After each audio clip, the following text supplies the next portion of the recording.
बालनले कालो लुगा लगायो नि के भन्छन् भने के अरे त्यो कालो लुगा लगाउनेलाई के भन्छन् अगोरी होइन हौ भद्रकाली के काली अरे काल भैरव जगाएर हिँडेछ भन्छन्।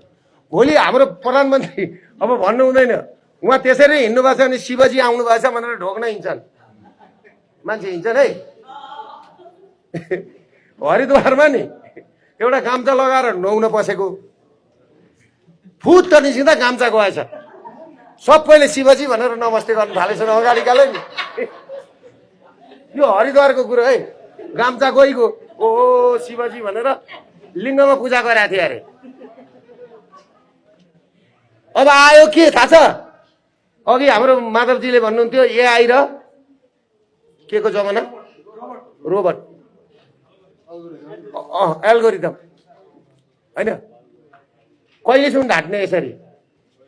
रोबोटले त खाँदैन होला रोबोटले त भात खाँदैन होला रोबोटले त कन्जम्सन गर्दैन होला भनेपछि अब एल्गोरिदम प्रयोग गरेर के गरिरहेको छ भनेदेखि नि यो खोलो भत्काउँदा के गरेर थाहा छ ड्याङडुङ भत्काएको देखायो अनि त्यहाँबाट छट्ट बालन गरेर यसो छोको देखायो दुईतिर किनारमा क्या खर र बिल्डिङ र फुलबारी बनेको बिचमा हरियो पानी बगेको देखाइदियो मान्छेलाई पुगेको।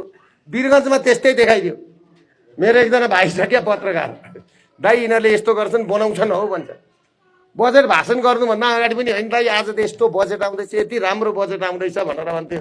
मलाई चाहिँ विश्वास लागेको थिएन। आज बिहान बजेटले देखाइहाल्यो। बजेटले देखायो कि यो गरिबहरूको देश होइन र नेपालीहरूको देश होइन। यो गरिब नेपालीहरूले अब बाँच्न पाउँदैनन्। र पुलिस मैले के भनेको थियो पुलिस र नेपाली सेना र सशस्त्र प्रहरी र निजामती कर्मचारीहरूलाई तलब कम्तीमा पनि सक्दैनौ भने होइन 20,000 चाहिँ बढाइदियो घुमौरो बाटाबाट 5,000 जति बढ्छ। यता तेलमा के रहेछ हरित भनेर 10% ट्याक्स हालेछ।